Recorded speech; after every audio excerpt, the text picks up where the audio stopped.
Hello students, welcome to ITP science effect. This is Saurabh Tamrakar here और जय श्री राम, राधे राधे। आज हम लोग का लेक्चर नंबर 3 है आर्ट एजुकेशन का, which is arriving at A script. तो बेसिकली हम लोगों ने आर्ट एजुकेशन का जो पपेटरी रहा था वो तो खत्म कर चुका था, बट ये सेकंड पार्ट था। मतलब सेकंड पार्ट मतलब कुछ यूनिवर्सिटीज में, जैसे हमारी यूनिवर्सिटीज में थिएटर को पढ़ाया जाता है, तो हम लोगों ने थिएटर का आज ही एक लेक्चर अपलोड किया है। और एक और कल हम लोगों ने अपलोड किया था, एक और लेक्चर अपलोड हुआ था, 2 लेक्चर, जिसमें कल हम लोगों ने introduction to art and aesthetic क्या होता है वो चीज़, उसका इम्पोर्टेंस देखा था। फिर आपको मैम ने एस्थेटिक के बारे थिएटर के बारे में पढ़ाया होगा, ठीक है? एंड आई होप कि आपने वो दोनों लेक्चर्स देख चुके हैं। अब थिएटर से ही लिंक होता है अराइविंग एट अ स्क्रिप्ट, ये जो यूनिट है, क्योंकि थिएटर्स में बेसिकली होता क्या है, थिएटर्स में आप लोग ये पढ़े होंगे कि वो एक डायलॉग होता है बिटवीन द मेकर्स, परफॉर्मर और एक्टर्स के बीच में। अब अब वो तो सिर्फ उस टाइम के लिए है, बट उसके पहले जो बैकग्राउंड में कुछ लिखना पड़ता है, कुछ स्क्रिप्ट, जैसे बोलते हैं ना, क्रिकेट अपन देखते हैं अक्सर, ठीक है? तो क्रिकेट में क्या होता है, कभी-कभी बोलते हैं जो बीसीसीआई वाले हैं वो एक स्क्रिप्ट लिख दिए कि हाँ भाई इंडिया यहाँ पर जीतेगा, ठीक है? तो उस टाइप का, जैसे जय शाह के टाइम पे क्या हुआ था, जय शाह जो है वो बीसीसीआई का एक्स वो था, तो उन्होंने जब विराट कोहली था तो ऐसा बोलते थे कि उन्होंने एक स्क्रिप्ट लिख दिया है, एक बेटर स्क्रिप्ट लिखा है। तो ऐसा, अब देखो वो क्या होता है, वो एक एक्सपीरियंस से आया है, ठीक है? एक्चुअली में वो स्क्रिप्ट लिखा नहीं गया था, वो रियल इंसिडेंस था।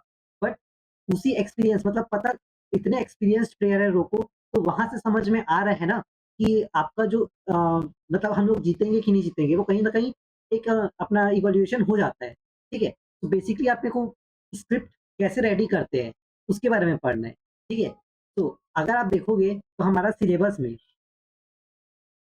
में आपका क्या-क्या रहेगा? Let us see. तो हम लोग को यहाँ पर हम लोग already theatre making process to arrive at a script by the end of this unit. तो थिएटर मेकिंग प्रोसेस में स्क्रिप्ट कैसे करना है, हम लोग इस एंड यूनिट को एंड करते समय सीखेंगे। एडॉप्ट और डिवाइस क्या होता है इसके बारे में सीखेंगे, ठीक है? फिर उसके बाद हम लोग play, stories, poems, newspapers, articles will be shared to read, reflect and analyse. मतलब ये सब बेसिकली वो है कि ये कुछ स्क्रिप्ट्स के एग्जांपल दिए गए हैं। जैसे कि वाई वाई गर्ल, जो कि महाश्वेता देवी ने लिखा था। रत्न पक्षी, जो कि के रमैया ने लिखा था।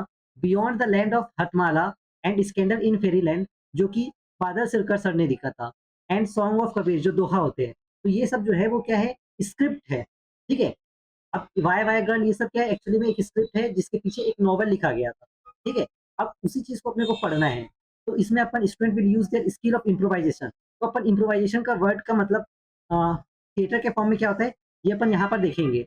इसके साथ में you need to explore, student will use their skills of improvisation. मतलब आपने जो यूनिट 2 में सीखा है उसी को आप लोग इधर एक्सप्लोर करोगे, आइडिएट करोगे, क्रिएट करोगे और फाइनली स्क्रिप्ट कैसे अराइव होता है उसके बारे में सीखोगे, ठीक है? तो चलो स्टार्ट करते हैं अपना लेक्चर। सबसे पहला, स्क्रिप्ट होता क्या है? तो स्क्रिप्ट जो है एक रिटन और structured form of a play होता है। क्या होता है script? Script is the written और structured form of a play. Play मतलब कोई भी जो आप टेक्स्ट पढ़ते हो वो हो गया आपका प्ले, ठीक है? तो वो या तो रिटन फॉर्म में होगा या किसी फॉर्म में स्ट्रक्चर होगा, जैसे कॉमिक बुक्स हो गए, ठीक है? तो ये सब क्या होगा, स्ट्रक्चर्ड फॉर्म है, क्लियर है? तो स्क्रिप्ट क्या होता है? स्क्रिप्ट इज द रिटन और structured form of a play. अब इस आपका जैसे हम आपने थिएटर में पढ़ा होगा, it is the form of dialogue between the performer, ठीक है? तो यहाँ पर भी डायलॉग कंटेन करते हैं। क्या-क्या कंटेन करता है स्क्रिप्ट में? एक स्क्रिप्ट में क्या होता है? डायलॉग्स होते हैं, एक्शंस होते हैं, सीन्स होते हैं, क्योंकि थिएटर अपन बेसिकली थिएटर के बारे में पढ़ रहे हैं। तो थिएटर में क्या होता है, कुछ एक्शंस होते हैं, कुछ अपन मूवीज़ क्रिएट करते हैं या किसी चीज़ को अपन बताते हैं, उसके लिए एक्शन करना पड़ता है। और एक्शन हम लोगों ने ऑलरेडी देख चुका है। वो तो अपने पपेट में भी देखा था, बट थिएटर में भी अपन देखते हैं कि जैसे उसमें भी आपने पढ़ा होगा कि ब्रीथिंग, रिलैक्स, मूवमेंट, ये सब जो है आपको मैम ने बताया है, ठीक है? तो वो एक्शन हो गए, उसके लिए क्या मूवमेंट, क्या बॉडी मूवमेंट करना है, ये भी कंटेन करता है। तो सबसे पहले स्क्रिप्ट होता है क्या, इट इज अ स्ट्रक्चर्ड और written form of a play. Second, it contains a dialogue, action and scene. तो ये क्या क्या कंटेन करता है, डायलॉग, एक्शन एंड सीन। ये जो है ये गाइड करता है एक्टर को ऑन व्हाट टू परफॉर्म, ठीक है? एक्टर को गाइड करता है कि किस चीज पे परफॉर्म करना है। अब भाई एक्टर को तो पता है कि एक्टिंग कैसे करना है, बट जब तक उसको स्क्रिप्ट लिख के नहीं देंगे कि आपको एज अ विलन रोल करना है, आपको एज़ अ हीरो रोल करना है, आपको as a comedian role play करना है, तब तक वो एक्टर कैसे कर पाएगा? तो स्क्रिप्ट से ये पता चलता है कि एक्टर को क्या परफ़ॉर्म करना है।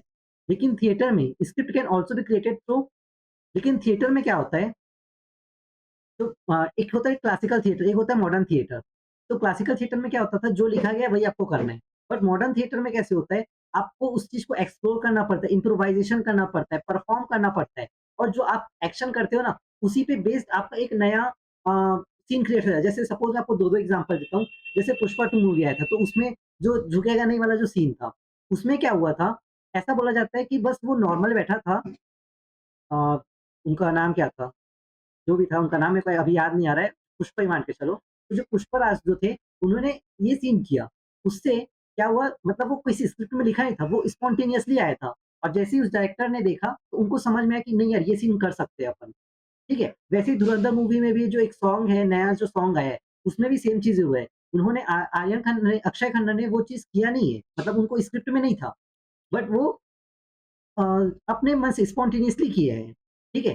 तो मॉडर्न थिएटर यही बोलता है कि it can be created through acting and experience. तो वो एक्टिंग और एक्सपीरियंस से आता है, ऐसे नहीं आ जाता। मतलब हर चीज़ रिटन फॉर्म में हो और वो उस चीज़ को करना वो अपन करते हैं, क्योंकि अपन अभी एक्टर बने नहीं है। पर जब हमको एक एक्सपीरियंस हो जाएगा एक एक्टिंग का, तब अपन उस चीज़ को अच्छे से बेहतर वे में कर पाएँगे। क्लियर है? तो आपको आई थिंक सो स्क्रिप्ट का मतलब समझ में आ गया होगा। तो स्क्रिप्ट क्या होता है? Script is the written form of a play. ये क्या कंटेंट करता है? Dialogue, actions and scenes. ये जो है एक्टर को गाइड करता है। थिएटर थिएटर में क्या थिएटर के लिए स्क्रिप्ट जो है वो क्रिएट करते हैं through acting and experiences. Now arriving at script, अभी हम लोगों ने सिर्फ स्क्रिप्ट का मतलब समझा। अब अराइविंग एट स्क्रिप्ट का मतलब क्या है? अराइविंग एट स्क्रिप्ट मतलब creating a play text through acting, experiences and imaginations, not just writing on a paper. ठीक है? तो इसमें प्ले टेक्स्ट क्या होता है? कोई भी स्टोरीज़ या नॉवेल्स उस चीज़ को क्रिएट करना। तो कैसे क्रिएट करेंगे? या तो अपन एक्टिंग करके या जो हमारा एक्सपीरियंस स्क्रिप्ट स्क्रिप्ट यही चीज़ बोलता है ना आपको एक्टिंग करना, एक्सपीरियंस करना है। तो स्क्रिप्ट कहाँ से आता है? अराइविंग एट स्क्रिप्ट मतलब क्या होता है? एक ऐसा प्ले टेक्स्ट क्रिएट करना जहाँ पर आप एक्टिंग, आपका एक्सपीरियंस और आपका इमेजिनेशन के बेस पे आप उसको परफॉर्म करोगे। उसको सिर्फ़ पेपर में लिखना नहीं होता, ठीक है? स्क्रिप्ट मतलब होता है सिर्फ़ पेपर में लिखना। अराइविंग एट स्क्रिप्ट मतलब उसको परफॉर्म करना। क्लियर है? अराइविंग एट स्क्रिप्ट मतलब क्या हुआ? क्रिएटिंग अ प्ले टेक्स्ट, एक ऐसा प्ले टेक्स्ट क्रिएट करना जिस थ्रू कैसे क्रिएट करोगे आप कोई भी नॉवेल्स वगैरह, या तो आप इमेजिन करोगे कि हाँ भाई आपने खुद से ही एक ऐसा सोच लिया कि एक ऐसा इंसान है, जैसे सपोज़ बेन 10 है नहीं, वो किसी का एक इमेजिनेशन पावर था, ठीक है? तो वो इमेजिनेशन हो गया, एक्सपीरियंस से होता है और एक्टिंग से होता है। क्लियर है? अराइविंग एट स्क्रिप्ट समझ में आ गया? मतलब अब आप लोग बोलो अराइविंग एट स्क्रिप्ट मतलब? देख रहे हो ना? वीडियो देख रहे हो उसी से देख के बोलो। ओके, नाउ स्क्रिप्ट जो है वो discover script is discover not only written, तो स्क्रिप्ट को अपने को एक्सप्लोर करना पड़ता है, ठीक है? ऐसे ही सिर्फ़ रिटन जो हो गया वो वर्क नहीं होता, मतलब हम लोगों ने कहानी लिख दिया वो चीज़ नहीं होता। उसको अपने को एक्सप्लोर करना है, उसके अंदर और डीप में जाना है कि और क्या-क्या हो सकता था। इसको बोलते हैं अराइविंग एट अ स्क्रिप्ट, ठीक है? अब स्क्रिप्ट कहाँ-कहाँ से अपना आ सकता है? स्क्रिप्ट जो है वो अपना रियल लाइफ़ स्टोरी से आ सकता है, अपना अपने मेमोरी से आ सकता है। रियल लाइफ़ स्टोरीज़ मतलब जैसे कि suppose again let's take an example of 2-2 example अपन ले सकते हैं। शेरशाह मूवी, ठीक है? विक्रम बत्रा के ऊपर जो था वो भी एक रियल लाइफ स्टोरी इंसिडेंस है, ठीक है? अभी धुरंधर का जो मूवी है वो भी एक रियल लाइफ स्टोरी है। तो स्क्रिप्ट इस तरीके से बनता है, या तो वो ऑलरेडी कहीं रियल लाइफ में हो चुका है, उसको हम लोगों ने सिर्फ परफॉर्म कर दिया। मेमोरीज़, मेमोरीज़ मतलब ये अपने मेमोरीज़ के अंदर खुद से क्रिएट होने वाला है। सोशल इश्यू पे बेस्ड, ठीक है? तो सोशल इश्यू पे बेस्ड भी बहुत सारे परफॉर्मेंस होते हैं, ठीक है? इम्प्रोवाइज़ेशन, इम्प्रोवाइज़ेशन जो है इसका मतलब हम लोग समझेंगे पहले तो, उसके बाद फिर। इम्प्रोवाइज़ेशन मतलब होता है स्पॉन्टेनियस जो परफॉर्मेंस होता है ना, उसको अपन बोलते हैं इम्प्रोवाइज़ेशन, ठीक है? मतलब खुद से ऑटोमैटिकली आता है कोई भी एक्टिंग, उसको अपने को ऐसा नहीं है कि स्क्रिप्टेड वे में होता है। तो स्क्रिप्ट इस तरीके से होता है, या तो वो आपका रियल लाइफ स्टोरी से होगा, या तो आपका मेमोरी से होगा, या तो आपका सोशल इश्यू से होगा, या तो आपका इम्प्रोवाइज़ेशन से होगा, या किसी सॉन्ग या न्यूज़ से। जैसे सपोज़ अब अपन न्यूज़ की बात करते हैं, तो नरेंद्र मोदी जी के ऊपर भी एक वो बना है एक पिक्चर बना है। तो अब वो कैसे बना होगा वो पिक्चर? क्योंकि पहले टाइम पे तो मीडिया जो है वो ऐसा नहीं थी कि उसमें कैमरा वगैरह इतने होते थे। तो उस टाइम वो स्क्रिप्ट लिखते थे, वो जो भी बोलते थे शब्द उसको लिखा जाता था, तो उसको स्टडी करके एक पिक्चर बना दिया गया है। तो it is a poem, song और न्यूज़, ए स्क्रिप्ट कम, ठीक है? तो स्क्रिप्ट 5 इसके अलावा भी आपको और भी अगर आप क्रिटिकल थिंकिंग सोचोगे तो आपको समझ में आ जाएगा कि स्क्रिप्ट और कहाँ-कहाँ से आते हैं। फिलहाल में अपन ये सोच सकते हैं real life stories, memories, improvisation, social issue and poem, song and news. Clear है? नाउ अब फंडामेंटल शिफ्ट हुआ है, लेट मी वेट। तो अब हम लोग पढ़ते हैं अराइविंग एट स्क्रिप्ट का मतलब समझ में आ गया, स्क्रिप्ट का मतलब समझ में आ गया। नाउ स्क्रिप्ट आया कैसे? देखो, स्क्रिप्ट इस तरीके से आया कि ऐसा माना जाता है कि ट्रेडिशनल मॉडल में जैसे पुराने समय पे क्या होता था, ये एक लीनियर मेथड होता था, लीनियर अप्रोच होता था। लीनियर अप्रोच में होता क्या था, आपका टेक्स्ट होता था, आपका रिहर्सल होता था एंड परफॉर्म हो जाता था। मतलब कोई भी एक स्क्रिप्टेड टेक्स्ट पहले से ही होता था उसमें, उसको सिर्फ़ रिहर्सल करना पड़ता था मतलब प्रैक्टिस करना पड़ता था एंड आपको उस चीज़ को परफ़ॉर्म कर देना है, मतलब इसमें ज़्यादा कुछ होता नहीं है, ठीक है? तो ये जो है वो बेसिकली कोई भी अ, टेक्स्ट जो लिखा गया है उसी को सिर्फ़ परफ़ॉर्म करना होता है। जबकि आपका जो मॉडर्न मेथड है जो कि प्रोसेस ड्राइवन मॉडल है, इसमें क्या होता है आपका ये एक साइक्लिक प्रोसेस होता है जिसमें सबसे पहले आपको एक्सप्लोर करना पड़ता है, मतलब कोई भी टेक्स्ट लिखा है, आपको उसको एक्सप्लोर करना है। एक्सप्लोर करना है मतलब सपोज़ जैसे कि अब आपको अ मिल्खा सिंह का जो मूवी था, ठीक है? भाग मिल्खा भाग, ये क्या है एक रियल लाइफ स्टोरी है। तो सबसे पहले उ उन वो सोचते क्या थे उसके बारे में उसको उनको पढ़ना पड़ा था। वो जो एक्टर थे उनको पढ़ना पड़ा था उस चीज़ के बारे में, उनके बारे में जानना पड़ा था। ये होता है एक्सप्लोर करना। जब किसी अपन रियल लाइफ स्टोरीज़ पे कुछ करते हैं तो उस वो जो कैरेक्टर एक्चुअली में होता है उसको अपने को एक्सप्लोर करना पड़ता है। ठीक है? कोई भी एक्टिंग ऐसे ही नहीं हो जाती, चाहे वो कितने बड़े से बड़े एक्टर हो जाए बन जाए, उनको एक बार उनके बारे में समझना पड़ता है कि हाँ, वो कैसे सोचते थे। उसके बाद वो चीज़ को फ़ील करते थे। ठीक है? उसके तो ये क्या होता है आपका प्रोसेस ड्राइवन मॉडल होता है जिसमें आपका साइक्लिक प्रोसेस होता है जिसमें सबसे पहले आप क्या करते हो एक्सप्लोर करते हो देन इम्प्रोवाइजेशन इम्प्रोवाइजेशन मतलब उसमें वो एक्टिंग फिर ऑटोमेटिकली आ जाता है उसमें आपको सोचना नहीं पड़ता कि इसके बाद ये करूंगा वो बोलते हैं ना कि कभी कभी किसी की आत्मा चले जाती है हालांकि ऐसा होता नहीं है बट फिर भी जब आप किसी चीज को पढ़ोगे ना एकदम ध्यान से तो आपको ऐसा लगेगा कि मैं उसमें उसके अंदर चला गया हूँ, ठीक है? जो नॉवेल्स पढ़ते हैं उनको पता होगा, ठीक है? तो ये चीज़ होता है आपको इम्प्रोवाइज़ेशन। तो सबसे पहले क्या करते हो आप उसको समझते हो, फिर इम्प्रोवाइज़ेशन मतलब उसको परफ़ॉर्म करते हो। मतलब हाँ, वो ऑटोमेटिकली परफ़ॉर्म हो जाता है तो इसको इससे क्या होता है परफ़ॉर्मेंस हो जाता है और फाइनली स्क्रिप्ट इस तरीके से क्रिएट होता है। समझ में आ गया? तो ये जो अप्रोच है ये शिफ्ट करता है फ़ोकस को फिक्स्ड टेक्स्ट पहले से नहीं रहता। ये फिक्स्ड टेक्स्ट इसमें क्या था, टेक्स्ट जो है वो फिक्स्ड था। एक फिक्स्ड टेक्स्ट है उसी को आपको परफ़ॉर्म करना है। बट यहाँ पर क्या होता है टेक्स्ट जो है वो फिक्स्ड नहीं होता। यहाँ पर स्क्रिप्ट जो है वो कहाँ से इमर्ज हुए?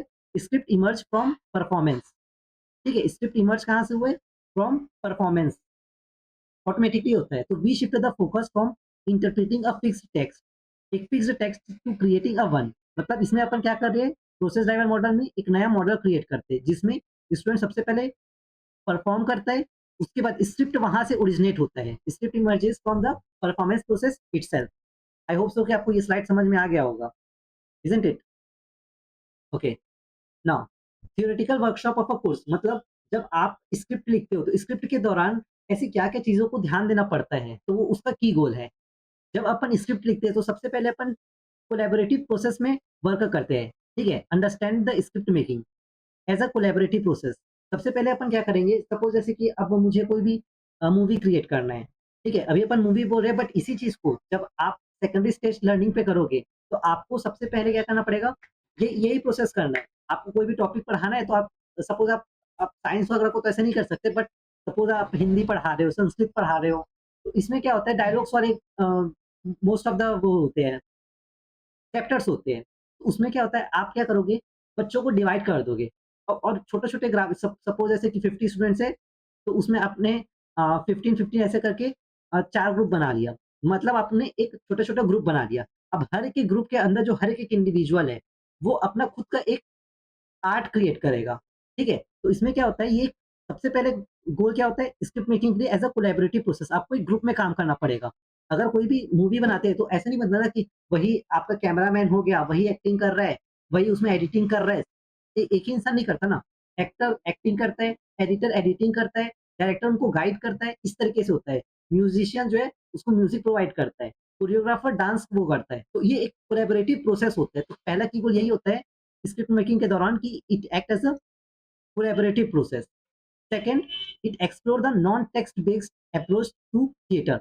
अब चूँकि ये अपन ट्रेडिशनल मेथड पे बात कर रहे हैं, तो ट्रेडिशनल मेथड में बेसिकली होता क्या है, जैसे हम लोगों ने पहले देखा था कि ये साइक्लिक मेथड होता है जिसमें अपने को लीनियर अप्रोच पे नहीं होता, रिटन टेक्स्ट नहीं होता, परफॉर्मेंस के बेस पे कोई भी जो परफॉर्मेंस होता है वो किया जाता है। तो it explore the non text based approaches to theatre. अब सपोज जैसे कि एक अगेन एक कोई भी मूवी क्रिएट करना है, तो उसमें अपन ये सोचेंगे कि इस रोल के लिए सपोज मैंने स्क्रिप्ट लिख लिया, ठीक है? कोलैबोरेटिव प्रोसेस में करके अब मैंने स्क्रिप्ट लिख लिया। अब मुझे ये डिसाइड करना है कि किसको मुझे एज़ अ हीरो लेना है, किसको एज़ अ विलन लेना है, किसको एक्ट्रेस के फॉर्म में लेना है और इधर किसका जो म्यूज़िक है वो ज़्यादा बेटर लगेगा, एक मेल का कि फीमेल का? कोरियोग्राफर कौन होगा? कैसे इसमें बीट्स रखने हैं? तो ये सब चीज़ें क्या हो गई नॉन टेक्स्ट बेस्ड अप्रोच हो गए। It explore the non text based हाँ, नॉन टेक्स्ट बेस्ड अप्रोच का मतलब यहाँ पर बेसिकली ये है कि स्पॉन्टेनियस होता है, जो एक्शंस होते हैं, वो स्पॉन्टेनियस एक्शंस होते हैं, ठीक है? कभी-कभी एक्शंस ऐसे होते हैं कि वो स्पॉन्टेनियस हो जाते हैं। जैसे मैंने अभी आपको पुष्पा का वो बताया था, वो वाला, ठीक है? फिर थर्ड एडॉप्ट और डिवाइस स्क्रिप्ट। तो डिवाइस स्क्रिप्ट मतलब अभी अपन समझेंगे यूजिंग इम्प्रोवाइज़ेशन। तो डिवाइस स्क्रिप्ट और इम्प्रोवाइज़ेशन का मतलब अपन समझेंगे। फिलहाल के लिए यूजिंग इम्प्रोवाइज़ेशन, इम्प्रोवाइज़ेशन मतलब बता दिए। इम्प्रोवाइज़ेशन मतलब क्या होता है? एडॉप्ट मतलब होता है जो भी रिटर्न टेक्स्ट है उसको आपने एडॉप्ट कर लिया, मतलब आपने कोई चेंजेस नहीं किया। डिवाइस स्क्रिप्ट में क्या होता है आप उसको मॉडिफाई करते हो, ठीक है? और यूजिंग इम्प्रोवाइज़ेशन, इम्प्रोवाइज़ेशन मतलब स्पॉन्टेनियसली होता है। तो वो जब इन स्पॉन्टेनियसली कोई भी एक्टिंग हो गया तो वो क्या हो गया? मॉडिफाई हो गया। क्लियर है? अगेन आपका वही चीज़ लिखा है using non text based approach. तो यहाँ पर बेसिकली फर्स्ट पॉइंट है ये, सेकंड, थर्ड, ये आपका फोर्थ पॉइंट ये वाला रहेगा। It connect the theatre practice with social, moral and political education. तो ये क्या करता है आपका जो वर्कशॉप में ये भी सिखाया जाता है कि कैसे थिएटर में सोशल, मोरल और पॉलिटिकल एजुकेशन को लाया जाए, ठीक है? जैसे जवान पिक्चर हो गया। जवान पिक्चर में क्या हुआ है, वहाँ पर एक सोशल एजुकेशन के बारे में बताया गया है, ठीक है? पॉलिटिकल एजुकेशन के बारे में बताया गया है, तो वो सब चीज़ें होती हैं। तो थिएटर में आपको ये सब चीज़ें भी बताई जाती है कि आप कैसे एक स्क्रिप्ट जब आप लिखते हो, तो आपको उसमें सोशल, मोरल और पॉलिटिकल एजुकेशन कैसे लाना है। फिर लास्ट होता है आपका it develop a deep understanding of aesthetic in performance.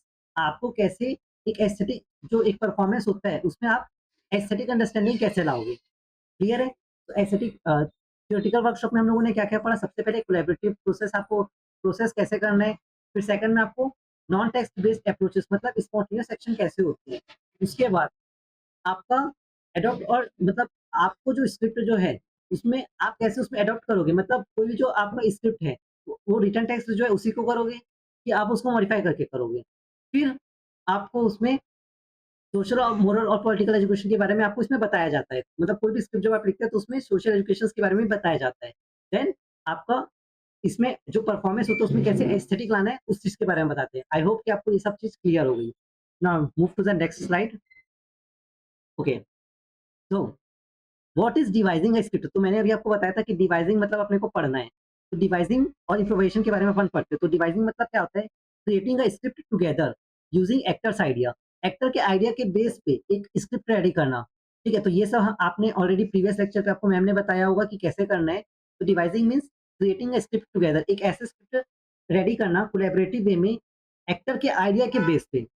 Actor का मूवमेंट कैसे होगा, एक्टर की वॉइस कैसे होगा और एक्टर का एक्सपीरियंस, मतलब स्क्रिप्ट लिखने से पहले ये सब चीज़ों को भी ध्यान देना पड़ता है कि सपोज़ मैं एकदम मतलब कहीं पर वॉइस मोटा होना चाहिए, बट वो जो एक्टर है उसकी वॉइस एकदम पतला है, ठीक है? तो आप उसको उस तरीके का डायलॉग नहीं रख सकते ना उधर, ठीक है? डिवाइसिंग मतलब बेसिकली मॉडिफिकेशन ही हो गया। मॉडिफिकेशन ही बोलेंगे, एडाप्टेशन एडाप्टेशन भी यहाँ पर बोलना थोड़ा गलत होगा। बेसिकली यहाँ पर होता ये है ना, आपको एक ऐसा आपको एक्टर का बॉडी मूवमेंट, वॉइस पे और उसके एक्सपीरियंस के बेस पे आपको एक स्क्रिप्ट रेडी करना है, ठीक है? एक्टर का क्या-क्या चीज़ पे? एक्टर का आपका बॉडी कैसे है, एक्टर का मूवमेंट कैसे है, एक्टर का एक्सपीरियंस कितना है, एक्टर का वॉइस कितना है। इसके बेस पे जो इस अपन स्क्रिप्ट रेडी करते हैं, इसको अपन बोलते हैं डिवाइसिंग अ स्क्रिप्ट, ठीक है? अब ये कैसे-कैसे कर सकते हैं?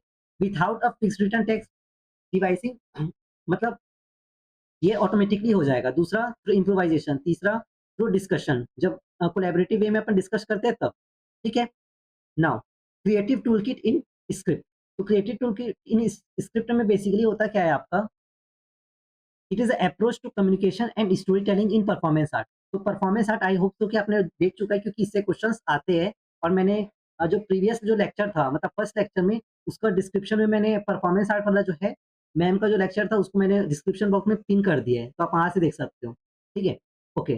तो क्रिएटिव टूल किट क्या होता है, मतलब इसमें क्या-क्या चीज़ें को क्रिएट करना पड़ता है। क्रिएटिव मतलब बोल सकते हैं, जब अपन स्क्रिप्ट लिखते हैं उसमें अपन जैसे बोलते हैं ना पीडीएफ टूल किट, जब अपन कोई पीडीएफ बनाते हैं तो उसमें ऐसा ऑप्शन आता है पीडीएफ टूल किट, मतलब उसमें आपको क्या मॉडिफाई करना है।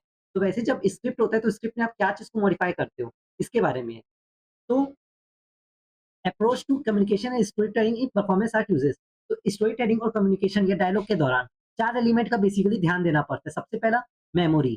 तो मेमोरी में क्या होता है, drawing on personal and collective experience. ठीक है? मतलब यहाँ पर जो एक इंडिविजुअल है, उनका पर्सनल एक्सपीरियंस क्या है, उसको भी ध्यान में रखना पड़ता है। जैसे हम लोगों ने अभी बोला था कि कोई भी जब एक एक्टिंग करना पड़ता है, तो सबसे पहले अगर वो रियल लाइफ बेस्ड स्टोरी है, तो उनके पीछे जो है, वो क्या चीज़ का आपका वो चल रहा है, मतलब वो कैसे मूव करते थे, तो उनका मेमोरी को आपको कहीं न कहीं एडॉप्ट करना पड़ेगा, ठीक है? तो पहला टूल किट यही होता है कि उनका मेमोरी पढ़ना है, तो drawing a personal and collective experience. दूसरा आपका विजुअल्स, विजुअल्स मतलब कैसा उसका जो बैकग्राउंड होगा वो कैसा होगा, ठीक है? अब सपोज़ जो अ, लोअर क्लास फैमिली बैकग्राउंड से है, अब उसको आप एकदम से ऐसे दिखा दोगे स्क्रिप्ट स्क्रिप्ट है करके कि वो हायर क्लास क्लास फैमिली से बिलॉन्ग करते हैं, तो वो एकदम से गलत हो जाएगा, ठीक है? तो विजुअल्स जो होते हैं, विजुअल्स अपन ये भी बोल सकते हैं, जो अपन बैकग्राउंड वगैरह जो एडिटिंग में डालते हैं, वो सब चीज़ों को अपन विजुअल्स बोल सकते हैं। तो crafting means through images, gesture and special arrangement, ठीक है? देन आपका आता है थर्ड साउंड। तो साउंड आपको कैसे रखना है, वहाँ पर लो बीट वाला रखना है कि हाई बीट वाला रखना है, कौन सा फ्रीक्वेंसी कितने पिच का होना चाहिए, वो सब चीज़ें को भी ध्यान में रखना पड़ता है। तो ये भी एक की एलिमेंट है जब अपन स्क्रिप्ट तैयार करते हैं तब, ठीक है? तो यूजिंग रिथम, कौन-सा म्यूज़िक डालना है, जैसे सबसे बेस्ट रिथम तो भाई आप उसमें देख लो, सीरियल्स, इंडियन सीरियल्स में, मतलब दिल खुश हो जाता है, ऐसे-ऐसे उसमें रिथम्स होते हैं। फिर music, silence and everyday noises to create atmosphere, ठीक है? तो कहाँ पर आपको म्यूजिक कैसे डालना है, कहाँ पर साइलेंस रखना है, इस चीज़ों को भी ध्यान में रखना पड़ता है। देन आता है आपका फोर्थ मूवमेंट। तो ये सब चीज़ें ना आपने ऑलरेडी थिएटर में ही पढ़ चुका है। बस यहाँ पर अपन उसको अराइव करें, उस स्क्रिप्ट में कैसे पहुँचते हैं उसके बारे में है, ठीक है? तो यहाँ पर क्या हो जाएगा आपका मेमोरी। सबसे पहले आप कैसे मेमोरी क्रिएट करते हैं? सबसे पहले मेमोरी में आपका किस अप्रोच से जाते हैं, फिर विजुअल्स। तो विजुअल्स में कैसे बैकग्राउंड आपको रखना है, कौन सा इमेज, कैसे गेस्चर्स होने से, कैसे स्पेशल अरेंजमेंट होनी चाहिए, साउंड आपको कैसे रखना है, रिदम, म्यूजिक और साइलेंस कैसे होगा, फिर movement, telling stories through body language and physical expression, ठीक है? नाउ ये अप्रोच जो है वो अलाउ करता है स्टूडेंट को to communicate abstract idea and build strong visual and emotional narrative, ठीक है? ये अप्रोच क्या करता है, एक स्टूडेंट को भाई इसमें कलेक्टिव वर्क करना पड़ता है, तो जो स्टूडेंट है वो कम्युनिकेट करेगा, अपना आइडियाज़ को एब्स्ट्रैक्ट करेगा, मतलब क्रिएटिव आइडियाज़ लाएगा और एक स्ट्रॉन्ग विजुअल और इमोशनल नैरेटिव उसमें लाने की कोशिश करेगा, इंडिपेंडेंट ऑफ रिटन टेक्स्ट, ठीक है? मतलब रिटन टेक्स्ट जो भी लिखा है, उसके बियॉन्ड उसमें वो रिटन टेक्स्ट मतलब उसके बियॉन्ड वो उसको काफ़ी ज़्यादा इमोशनल और स्ट्रॉन्ग विजुअल लाने की कोशिश करेगा। क्लियर है? तो आई थिंक आपको समझ में आ गया होगा कि बेसिकली कौन से एलिमेंट्स होते हैं स्क्रिप्ट में, जो कि इम्पोर्टेंट होते हैं। अब एडाप्टेशन और डिवाइसिंग। तो एडाप्टेशन मतलब क्या होता है, जो भी ऑलरेडी रिटन फिक्स्ड टेक्स्ट है उसके उसी को अपने को कॉपी पेस्ट कर देना है। तो टेकिंग एन एक्जिस्टिंग टेक्स्ट मतलब ये फिक्स्ड टेक्स्ट जो भी लिखा गया है, प्ले, स्टोरी, पोएम और article, and interpreting it from a contemporary और पर्सनल पर्सपेक्टिव, और उसी को बस आपको इंटरप्रेट करना है और उसको परफॉर्म करना है। तो इसमें प्रोसेस में क्या होता है, कैरेक्टर्स को थोड़ा-सा मॉडिफाई करना होता है, structure involving modifying character, structure और setting and translating written text into a performance action. जो भी रिटन टेक्स्ट है उसको पढ़ना है और परफॉर्म करना है। बट डिवाइसिंग, तो डिवाइसिंग में अभी-अभी हम लोगों ने पढ़ा, जो बॉड एक्टर का जो बॉडी मूवमेंट है, एक्सप्रेशंस होता है, उसके बेस पे आपको ये चीज़ें करनी होती है, ठीक है? तो creating a completely original script without pre written source text, ठीक है? मतलब आपको खुद से ही वो स्क्रिप्ट करना है। तो इसका प्रोसेस क्या होता है? Users uses actors personal experience, तो ये वो जो एक्टर्स को जो पर्सनल एक्सपीरियंस होता है उस पे बेस्ड होता है। सोशल ऑब्जर्वेशन, अब जैसे अब इसका बेस्ट एग्ज़ाम्पल ये है ना कि सपोज़ अपने को कॉलेज में कोई भी अ, एक स्किट परफ़ॉर्म करना है, ठीक है? अब जो ऑलरेडी सीनियर्स हैं, वो कई बार कर चुके होंगे, तो वो जो है वो डिवाइसिंग हो गया। मतलब उनको बोलोगे ना कि कल आपको इस चीज़ को प्रेज़ेंट करना है, तो वो कर लेंगे, अगर वो सच में वैसा कोई परफ़ॉर्म किए हैं तो। क्योंकि बहुत सारे सीनियर्स भी ऐसे होते हैं ना जो छोड़ ना यार क्या करना है, मैं लिटरली बता रहा हूँ ना ऐसा होता है। क्या करना है भाई? तो वो चीज़ें होती हैं। हालाँकि आप लोग इस चीज़ के बारे में पढ़ रहे हो तो आप लोग हमेशा एक्टिव पार्टिसिपेट करते रहना, ठीक है? नाउ डिवाइसिंग, हाँ, तो मैं ये बता रहा था कि डिवाइसिंग मतलब वही चीज़ हो गई कि आपको स्पॉन्टेनियसली कोई भी स्क्रिप्ट दिया गया, अब आपने ये सोचा कि जहाँ पर भी आपको परफ़ॉर्म करना है। जैसे हमारे कॉलेज में हमारे स्टूडेंट्स ने, हमारे जूनियर्स ने बी आर अम्बेडकर जी के ऊपर एक बहुत ही प्यारा सा स्क्रिप्ट जो है वो परफ़ॉर्म किया था, ठीक है? तो उसमें किसको बी आर अम्बेडकर बनना था, किसको कौन-सी टीचर बनना था, वो सब चीज़ें बहुत ही अच्छे से उन लोगों ने किया था, ठीक है? तो वो चीज़ें होती है।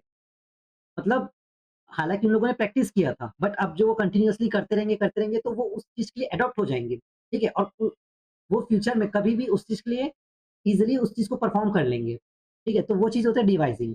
आ गया समझ? डिवाइसिंग मतलब एक्सपीरियंस के साथ आता है बाद में। Now source for creating script, तो स्क्रिप्ट क्रिएट करने के लिए आपको क्या-क्या लगती है? कुछ स्टोरीज़ होनी चाहिए, या तो पोएम हो सकता है, या तो न्यूज़ हो सकता है, या तो न्यूज़ हो सकता है, या तो प्लेज़ हो सकते हैं, या तो सॉन्ग हो सकते हैं। अब सॉन्ग्स में जैसे कि फ़ोक सॉन्ग और प्रोटेस्ट सॉन्ग, न्यूज़ में सोशल प्रॉब्लम्स या स्कूल लाइफ़ सोसाइटी, इसमें बहुत सारे देखो न्यूज़ पे सबसे ज़्यादा अ, स्किट्स बनते हैं या थिएटर परफ़ॉर्म किए जाते हैं, सोशल प्रॉब्लम्स पे और स्कूल लाइफ़ सोसाइटी पे। स्टोरीज़ पे तो आज बहुत कम हो गया है, मतलब रियल लाइफ़ स्टोरीज़ पे भी बनते हैं, और पोएम्स पोएम्स पे तो काफ़ी कम बनते हैं, ठीक है? तो जैसे कि ये चीज़ महादेवी वर्मा जी का एक सोर्स हो गया पोएम का, ठीक है? इसका एक बेस्ट एग्ज़ाम्पल हम लोगों ने ऑलरेडी इसका जो इंट्रोडक्शन पार्ट था वहाँ देखा था। जैसे लिटरेरी और थ्योरेटिकल वर्क में व्हाई गर्ड, ये भी क्या है थ्योरेटिकल वर्क था जो कि किसने लिखा था? महाश्वेता देवी ने। रत्ना पक्षी, ये किसने लिखा था? के रमैया जी ने। Beyond the land of Hattamala and scandal in fairyland, ये किसने लिखा था? बादल सिरकर, ठीक है? Songs and poem of Kabir. तो ये जो टेक्स्ट है वो सिर्फ़ रीड करने के लिए नहीं होते, they are analysed for themes, ये पर्टिकुलरली किसी थीम को एनालाइज़ करने के लिए, डिस्कस करने के लिए और एक्टिवली रिक्रिएट करने के लिए थ्रू परफॉर्मेंस उस चीज़ के लिए बनता है। तो रियल वर्ल्ड सोर्स में क्या-क्या हो सकता है? सोर्स रियल वर्ल्ड सोर्स क्या हो सकते हैं स्क्रिप्ट के लिए? न्यूज़पेपर और रियल लाइफ स्टोरीज़, ठीक है? ये सब तो थ्योरेटिकल वर्क है या लिटरेरी वर्क है। लिटरेरी मतलब रिटन टेक्स्ट वाला वाला वर्क। तो ये याद रखना, हो सकता है ये सब चीज़ें आपका एमसीक्यू में पूछ दें, ठीक है? वाई गढ़, महाश्वेता, रत्ना पक्षी, आर से देखो ऐसे याद रखना, आर इसमें भी आ रहा है तो रमैया, ठीक है? वाई तो सबको याद रहेगा, महाश्वेता देवी, बियॉन्ड द स्कैंडल तो बादल, ये भी याद रहेगा। तो इधर भी ऐसे याद रख सकते हो, बी से बी, ठीक है? नाउ इम्प्रोवाइज़ेशन, तो इम्प्रोवाइज़ेशन अपन ने कई बार पढ़ चुका है। It is a valuable technique in drama and acting used spontaneously to create content and develop skill, ठीक है? कोई भी ड्रामा और एक्टिंग को एक बहुत ही वैल्यूएबल टेक्निक होता है ड्रामा और एक्टिंग में, जिसको अपन स्पॉन्टेनियसली यूज़ करते हैं to create content and develop skill. अब कंटेंट और फॉर्म 2 अलग-अलग चीज़ें होती हैं। ये भी हम लोगों ने आर्ट का जो पहला लेक्चर था उसमें अपन ने देख चुका है, ठीक है? जो कब का पहले से अपलोडेड था वो वाले में, ठीक है? तो कंटेंट क्या होता है? कंटेंट बेसिकली वो चीज़ें होती है जो अपन कोई भी स्क्रिप्ट अपने को मिल गया, सपोज़ कोई जैसे अगेन मैं वही एग्ज़ाम्पल लूँगा, उस टाइम शायद मैंने राहुल गांधी जी के ऊपर लिया था कि अ, एक्चुअली में नरेंद्र मोदी ने बोला था, यहाँ से सोना डालो, यहाँ से आलू डालो, वहाँ से सोना निकलेगा, ठीक है? बट उसको जो कंटेंट क्रिएटर है वो इस तरीके से बताया ना कि उसको राहुल गांधी जी ने बोला है ना? एक्चुअली में जिसको पता नहीं है, तो वो ऐसे ही बोलेगा कि राहुल गांधी जी ने किया है, बट वो ऐसा नहीं है, ठीक है? तो वो चीज़ होता है, कंटेंट मतलब आप क्या दिखाना चाहते हो, और फॉर्म मतलब उसका ओरिजिनैलिटी क्या है, ठीक है?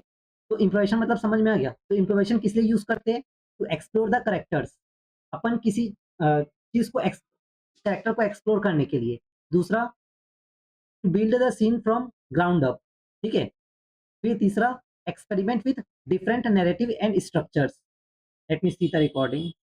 ओके, हो रहा है। Build scene from ground up का मतलब यहाँ पर ये हो गया कि अपन ये बोल सकते हैं, कोई भी जो परफॉर्मेंस होता है वो स्पॉन्टेनियसली क्रिएट करना, कोई अपन बोलते हैं build scene from ground up, मतलब अपने मन से स्पॉन्टेनियसली जो सीन्स क्रिएट होते हैं उसको अपन बोल देंगे, ठीक है? फिर experiment with different narrative structure, इसका मतलब how story unfold in a real time, मतलब कैसे स्टोरीज जो होते हैं वो रियल टाइम में एग्जिस्ट करते हैं। फिर रिस्पॉन्ड स्पॉन्टेनियसली। तो इस तरीके से अपन इम्प्रोवाइज़ेशन को यूज़ कर सकते हैं। कैरेक्टर एक्सप्लोर करने के लिए, कोई भी चीज़ों को कोई भी सीन को बिल्ड अप करने के लिए, experiment with different narrative structures, फिर कैसे रिस्पॉन्ड करना है स्पॉन्टेनियसली टू सिचुएशंस। अब ये जो है ये क्या करता है, ये हेल्प करता है स्टूडेंट्स को to generate the original content, to discover the organic conflict and relationship, ठीक है? क्योंकि जब आप इस इम्प्रोवाइज़ेशन करोगे, ठीक है? मतलब ड्रामा एंड एक्टिंग में स्पॉन्टेनियसली कोई भी एक्टिंग क्रिएट करोगे, तो आपके बीच में एक ओरिजिनल कंटेंट क्रिएट होगा, एक कन्वर्सेशन क्रिएट होगा। ये डिस्कवर करता है ओरिजिनल कॉन्फ्लिक्ट, मतलब जब आप कन्वर्सेशन करोगे, तो उससे होगा क्या, या आप कुछ एक्टिंग कर रहे हो, तो उससे ये पता चलेगा कि क्या चीज़ें, मतलब क्या एक्चुअली में कॉन्फ्लिक्ट्स हैं। जैसे अभी बहुत सारे पॉलिटिकल इश्यूज़ होते हैं, सोशल इश्यूज़ होते हैं, तो उस चीज़ के बारे में आपको पता चलेगा। तो ये चीज़ बताता है। देन आपका आता है शेप द फाइनल स्क्रिप्ट, और इसके बेस पे आप एक फाइनल स्क्रिप्ट लिख सकोगे। जैसे सपोज़ अगर आप सिर्फ़ देख ही रहे हो ना और सुन रहे हो, किसी 2 लोगों के बीच का कन्वर्सेशन, और फिर आप उसको एक स्क्रिप्ट में लिखना चाहोगे, तो भी वो चीज़ पॉसिबल है। ठीक है? तो इस तरीके से स्टूडेंट जो है वो हेल्प कर सकते हैं to teach. A shared journey. तो सबसे पहले the power of group collaboration. तो जब अपन ग्रुप कोलैबोरेशन करते हैं तो उससे क्या होता है उसके बारे में। तो सबसे पहले शेयर्ड ओनरशिप, मतलब वही चीज़ जैसे मैंने आपको बताया था ऑलरेडी, कि सपोज़ क्लास में मैंने एक कोई भी टॉपिक पढ़ाने के लिए मैंने बच्चों को डिवाइड कर दिया। तो स्टूडेंट जो है वो क्या करता है शेयर्ड ओनरशिप में, मतलब सपोज़ अभी मैं ओनर हूँ क्योंकि मैं टीचर हूँ, तो मैं क्या करूँगा, जब मैंने ग्रुप में डिवाइड कर दिया, तो अब वो जो हर एक-एक जो स्टूडेंट है वो खुद का एक कॉन्सेप्ट, थीम और टेक्स्ट को क्रिएट करेगा। फिर वो लोग जब नेक्स्ट डे क्लास आएँगे तो वो कलेक्टिव डिसीजन मेकिंग करेंगे। इससे क्या होगा, वो एक्टिवली सुनेंगे चीज़ों को, मतलब एक एक साथ कम्युनिकेट करेंगे, तो वो एक-दूसरे की बातें को सुनेंगे। वो नेगोशिएट करेंगे कि हाँ, ये चीज़ गलत है या इसको नहीं करना है। फिर एक रिस्पॉन्सिबिलिटी शेयर करते हैं उससे, ठीक है? तो कोलैबोरेशन से ये सब चीज़ें फ़ायदा होती है। पहले क्या होता है, हमने ओनरशिप शेयर किया, मतलब डिवाइड करके उन्होंने खुद का एक थीम कॉन्सेप्ट, इम्पोर्टेंट कॉन्सेप्ट जो था उसको क्रिएट किया। फिर क्या हुआ, कलेक्टिव डिसीजन मेकिंग। तो कलेक्टिव डिसीजन मेकिंग में हम लोगों ने क्या देखा, उसमें उन्होंने क्या सुना, क्या नेगोशिएट किया और रिस्पॉन्सिबिलिटी शेयर करते हैं। Then from idea to performance. अब जब ये सब चीज़ें हो जाती है, तो ये थर्ड स्टेप होता है, ठीक है? पहला ये है, दूसरा कलेक्टिव डिसीजन मेकिंग है, तीसरा आपका फ्रॉम आइडिया टू परफॉर्मेंस। इसमें बेसिकली होता क्या है, द अब हम लोगों ने सब कुछ सुन लिया, नेगोशिएट जिसको करना था उसको कर लिया। अब क्या होगा, अपन एक स्क्रिप्ट लिखेंगे, ओवरऑल फाइनल स्क्रिप्ट। तो ये होता है अराइविंग एट स्क्रिप्ट। अब समझ में हम लोगों ने कैसे-कैसे प्रोसेस से हम लोग स्क्रिप्ट तक के पहुँचे, ये होता है।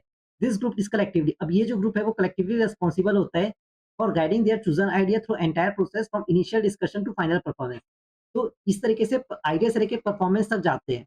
ये होता है अराइविंग एट स्क्रिप्ट। तो ग्रुप वर्क कैसे करते हैं, एक कोई भी एक टॉपिक चूज़ कर लिए या स्टोरीज़ चूज़ किए, उसको परफ़ॉर्म करेंगे और इम्प्रूव करेंगे और एक कैरेक्टर को क्रिएट करेंगे, ठीक है? तो ग्रुप वर्क से क्या डेवलप होता है? एक टीम वर्क डेवलप होता है, क्रिएटिविटी डेवलप होती है, स्टोरी डिसाइड कैसे करना है, वो डेवलप होती है, परफ़ॉर्म और इम्प्रूव करते हैं अपने आप को, ठीक है? तो ग्रुप वर्क में ये सब चीज़ें होती है, team work, creativity, story decision और परफ़ॉर्मेंस एंड इम्प्रूवमेंट। नाउ तो ये सब चीज़ें एक-दूसरे से लिंक होती है। ग्रुप डिस्कशन करते हैं, ग्रुप डिस्कशन करने के बाद अपने उस चीज़ को इम्प्रोवाइज़ेशन करते हैं। ग्रुप डिस्कशन से अपने को सेंसरी इनपुट मिलती है। ग्रुप डिस्कशन से जब अपन कोई भी कैरेक्टर को परफ़ॉर्म करते हैं तो उससे फिज़िकल मूवमेंट्स क्या होते हैं, वो उससे क्या रिफ्लेक्ट और रिक्रिएट होगा। तो ये एक-दूसरे से इंटरलिंक होती है, वो बस इतनी चीज़ें बता रही है। तो थिएटर मेकिंग प्रोसेस में एक्शंस में ये होता है। Now more than a play, theatre as a medium for critical inquiry. तो बेसिकली इसमें ये बताना चाह रहा है कि थिएटर जो है, ये सिर्फ़ एक ऐसा चीज़ नहीं है कि बस अपने कोई भी कम्युनिकेट किया, कोई भी एक्शंस किया और खत्म। नहीं, ये चीज़ अपने को बहुत सारी चीज़ें भी सिखाती है। जैसे कि सोशल, मोरल और political questions. The selected text and devise theme are chosen to connect directly with the wider social, moral and political questions. ठीक है? जो भी सिलेक्टेड उसमें टेक्स्ट होते हैं, जैसे सपोज़ कोई पिक्चर में डायलॉग्स बोले जाते हैं, तो क्या करते हैं अपन उस चीज़ को रिपीट करते हैं, ठीक है? कुछ अच्छा होता है और जो चीज़ें गलत होती है उसके अगेंस्ट हम लोग प्रोटेस्ट भी करते हैं, तो वो चीज़ें होती है। तो वो सिर्फ़ ये नहीं होता कि करैक्टर परफ़ॉर्म कर दिया हो गया, नहीं। ये एक मीडियम होता है क्रिटिकल इंक्वायरी के लिए। तो इसमें क्या क्रिटिकल इंक्वायरीज़ हो सकती है? Social inequalities, gender issues, education system, power authority, इस ये सब जो है, ये सब चीज़ों पे अपन एक जो टेक्स्ट होते हैं उनके उनके अपन अ द सेलेक्ट ये सब टेक्स्ट बेसिकली क्या होता है इसमें, बेसिकली थिएटर जो होता है ना, वो एक ऐसा पावरफुल टूल है जो कि जो अपना सोशल क्रिटिसिज्म होता है, उसके बारे में और बहुत सारे जो थीम्स है जैसे कि यहाँ पर लिखा गया आपका सोशल इनइक्वालिटीज़ पे बेस्ड, जेंडर इश्यू पे बेस्ड, एजुकेशन सिस्टम पे बेस्ड, पावर और अथॉरिटी पे बेस्ड, ये सब चीज़ों के बारे में अपने को बताता है, ठीक है? यहाँ पर बच्चा क्या करता है एक क्रिएटिव थिंकिंग उनके अंदर डेवलप होती है। तो यही चीज़ यहाँ पर लिखा गया है, theatre become space for student to develop critical thinking and cultivate social awareness, ठीक है? अब स्टूडेंट का पर्सपेक्टिव क्या होगा? Student are encouraged to use their own live realities. अब हम लोगों ने अराइविंग एट स्क्रिप्ट सब कुछ समझ लिया क्या होता है। अब ये आप लोग की बारी है। तो आप लोग क्या करोगे, जब आप पढ़ाओगे स्टूडेंट्स को, तो उनको रियलिटीज़ पे जो भी उनका रियल बेस्ड इंसिडेंस होगा, उसको आप बोलोगे कि आप उसको स्क्रिप्ट रेडी करके करो, ठीक है? तो student are encouraged to use their own lived realities and perspective on education system as a lens for their creative work. जो भी उनका क्रिएटिव वर्क रहेगा, जो भी उन लोग को देखते हैं, जैसे सपोज़ मेरे को फोटोसिंथेसिस वगैरह ही पढ़ाना है, तो अब आप बोलोगे कि आप खुद से एक्सप्लोर करके आओ पहले, ठीक है? तो वो बच्चा वहाँ पर एक्सप्लोर करेगा चीज़ों को, जो रियल लाइफ स्टोरीज़ हो गया। तो student are prompted to reflect their personal experience of schooling. Students are prompted to critically examine educational structures क्या है उसके बारे में, use theatre to question, comment on and completely reimagine education, ठीक है? तो स्टूडेंट का पर्सपेक्टिव ये सब चीज़ें होती है। स्टूडेंट का पर्सपेक्टिव यही होता है कि पर्सनल एक्सपीरियंस पे बेस्ड उनका रिफ्लेक्शन कैसे होगा, वो एजुकेशनल स्ट्रक्चर्स में उनका क्या क्रिटिकल रोल होगा और थिएटर्स को यूज़ करेंगे to question, comment and completely reimagine education. Now the aesthetic of meaning, form meet content, ठीक है? तो फॉर्म मीट्स कंटेंट में अपन ने वही चीज़ है, जो ओरिजिनैलिटी जो है वो कैसे जो क्रिएटर्स होते हैं, कंटेंट क्रिएटर वो कैसे उस चीज़ को एक दूसरे से मर्ज करते हैं। तो इसके लिए क्या सबसे पहले आपको पता स्टोरीज़ पता होनी चाहिए। What stories are worth telling, जैसे मैंने अभी आपको थोड़ी देर पहले नरेंद्र मोदी और राहुल गांधी के बारे में बताया था। तो स्टोरीज़ पता होनी चाहिए। फिर whose voice are we choosing to represent, अब अपने को ये डिसाइड करना है कि अपने को किसके फेवर में बोलना है, नरेंद्र मोदी जी के कि राहुल गांधी जी के, ठीक है? जैसे मीडिया जो है, अभी के जो करंट मीडिया है, वो आपको पता है बीजेपी के लिए फुल सपोर्टेड रहती है। फिर how do our artistic choice affect the stories meaning, तो हमारा आर्टिस्टिक चॉइस क्या होता है ताकि वो स्टोरी का एक मीनिंग बन सके। तो ये जो क्वेश्चन्स है, ये स्टूडेंट के अंदर एक अ, एंथुसियाज़्म लाती है कि क्या चीज़ करना है। तो इसके लिए क्या-क्या हो सकती है चीज़ें, style, unique manner of expression, मतलब किस फॉर्म में आपको एक्सप्रेस करना है, फॉर्म मतलब स्ट्रक्चर ऑफ परफॉर्मेंस जो एक्चुअल में रियलिटी होती है वो चीज़। विजुअल लैंग्वेज, आपको लैंग्वेज का भी ध्यान रखना है। फिर इमोशनल इम्पैक्ट, ठीक है? फाइनल डेस्टिनेशन, तो फाइनल डेस्टिनेशन मतलब अपन ने अब स्क्रिप्ट, अब ये देखो ये जो है स्क्रिप्ट निकल रहा है और ये इसके पीछे का बैकग्राउंड है। इम्प्रोवाइज़ेशन मतलब एक्टिंग स्किल्स जो हो गए without any with any modification, ठीक है? फिर टेक्स्ट जो अपन ने लिखा था उस वो मूवमेंट कैसे होनी चाहिए, sound memory, movement, sound memory और टेक्स्ट, ये तो एक्टर्स का स्किल हो गया, ठीक है? तो इसके बेस पे एक स्क्रिप्ट क्रिएट होता है, ठीक है? तो ये होता है फाइनल डेस्टिनेशन। तो it evolve organically from rehearsal, तो ये कैसे इवॉल्व हुआ है? रिहर्सल करके और ग्रुप वर्क में। ये जो है वो कैप्चर करता है कलेक्टिव वॉइस ऑफ एन्सेम्बल, मतलब collective voice of ensemble, group of musician को अपन एन्सेम्बल बोलते हैं, ठीक है? And it is a fully realised and ready for performance. Now student learn from script, तो आपने क्या-क्या सीखा? मतलब स्टूडेंट जो है वो स्क्रिप्ट से क्या-क्या सीखते हैं? सबसे पहला एक नया पर्सपेक्टिव सोचते हैं, एक नया थॉट प्रोसेस सोचते हैं, ठीक है? दूसरा क्रिएटिव एंड कोलैबोरेटिव स्किल, उनके अंदर एक एबिलिटी आती है in improvisation, negotiation, shared responsibility and creative problem skills पे बेस्ड। तीसरा क्रिटिकल कॉन्शियसनेस आती है, ठीक है? तो ये सब जो है स्टूडेंट जो है वो क्या सीखते हैं स्क्रिप्ट से, वो चीज़ें। अब कंक्लूजन में अपन यही बोल सकते हैं, स्क्रिप्ट जो होता है सिर्फ़ एक रिटन फॉर्मेट नहीं होता है, ये क्रिएट करते हैं अपन लाइफ से, इमेजिनेशन से और परफॉर्मेंस से। स्टूडेंट जो है वो स्क्रिप्ट से थिंकर्स बन सकता है, राइटर बन सकता है, एक्टर बन सकता है, सोशल ऑब्जर्वर बन सकता है। और ये जो है, ये क्या करता है, this make theatre educational and meaningful. तो आई होप सो कि आपको ये लेक्चर समझ में आ गया। तो इसको लाइक, शेयर, सब्सक्राइब ज़रूर कीजिएगा। ठीक है? Thank you. राधे-राधे।